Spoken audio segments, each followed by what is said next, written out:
One of the reasons that I got really excited about your book and it being this fiction-based, historically true novel is I stumbled upon my grandpa's similar genre, and there was a lot of Christianity inside of it when he passed away last year. And I had an opportunity to read it cover to cover in one day during Christmas break.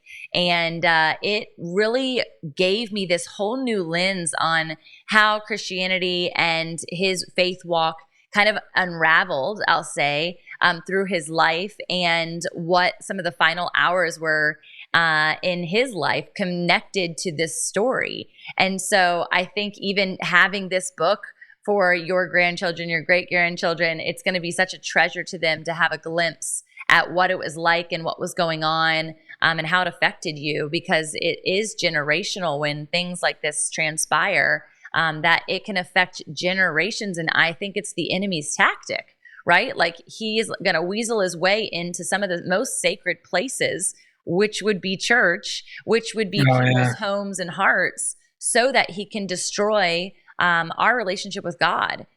As you've experienced this yourself, and then I'm sure with all of the feedback you've been getting, you have so many reviews.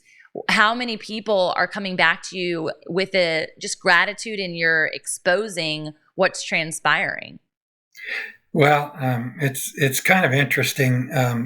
I'm as you read the reviews, of course, you get the impression that people are really happy that the book was written. Yeah. But there's a segment in the community that I grew up in, and some of whom are good friends of mine, who are really resentful. Mm. I'm not sure where that comes from, although here's something interesting. Yeah. One of my best friends from high school is just angry about the fact that I wrote this book. Yeah. But one day, one of his sister's children contacted me out of nowhere. Mm. And he asked me a lot of questions about what was going on in the community.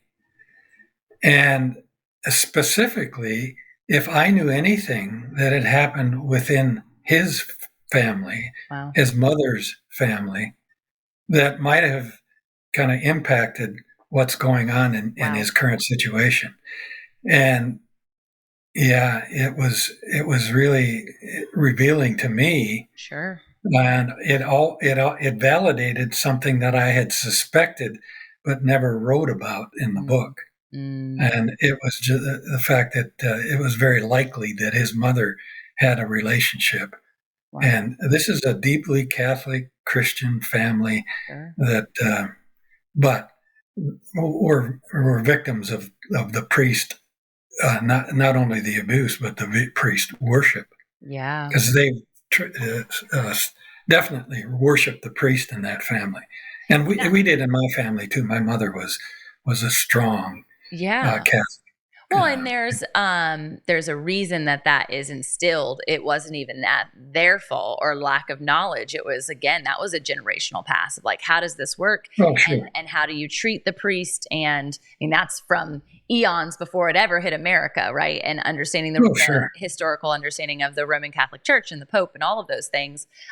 It's something I am processing consistently. My husband is half Mexican, and so Catholicism is everything in Mexico. And it's not something I've studied, but he was raised Catholic. And so it's been interesting navigating those conversations with him and understanding it. And also knowing that any denomination is going to have an element of being tainted. And so it always just needs to go back to God, not back to, again, the man, the pastor, the priest, whomever it is that has been falsely idolized. That's in any religion, and we see that over and over again in both Old and New Testament. It's why the Lord himself didn't want to give us kings, and we craved having a king, and every kingship fell. Because he's like, I don't care who you think you're worshiping or who is in control. At the end of the day, it's still about me, and I still love you more than that person could ever love you. And so there's a healing element that has to come on the other side of scenarios like this. How did you go about healing your hurt from that time? Well, that's a good question, because it was a process that kind of gradually evolved over time without any conscious Mm. connection. I was called Mr. Catholic at one time, which is so ironic, because there was no uh, really religious belief that triggered that. It was what I told you earlier. Sure. It was Yeah, what you were my doing. show. I'll Yeah. show you Yeah. attitude.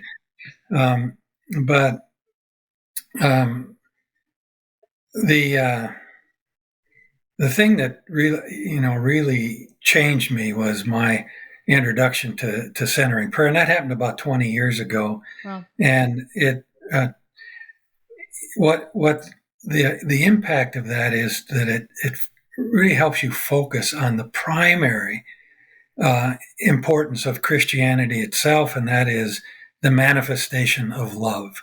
mm, Love one another as I have loved you. And when we're dysfunctional human beings, love is very difficult.